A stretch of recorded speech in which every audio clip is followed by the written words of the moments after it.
medical neglect, small food portions that are sometimes full of maggots, detainees unclogging toilets with their hands, and being shackled anytime they're removed from their cages. These are just some of the claims Amnesty International USA is making about Alligator Alcatraz in its new report titled Torture and Enforced Disappearances in the Sunshine State. Nobody should be treated like that. Everybody has human rights regardless of where you're born. Amy Fisher is the director of refugee and migrant rights at Amnesty International. She and her team traveled to South Florida in September to learn about the conditions detainees face inside Miami's federally run Chrome detention facility and the state-run Alligator Alcatraz. We were able to actually gain access to the Chrome facility, and we were unfortunately denied access to Alligator Alcatraz, but were able to speak to a number of people who had previously been inside, as well as attorneys and advocates and families.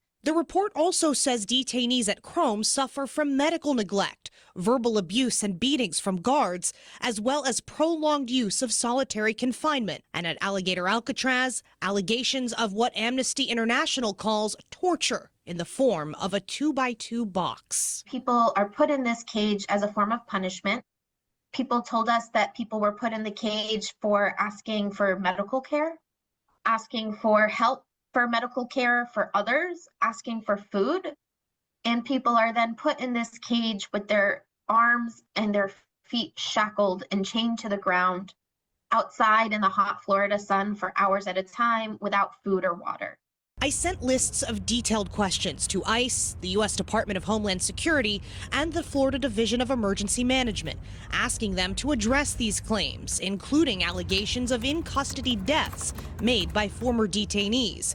None of those agencies responded to my requests. Governor Ron DeSantis' office did issue this statement. This report is nothing more than a politically motivated attack.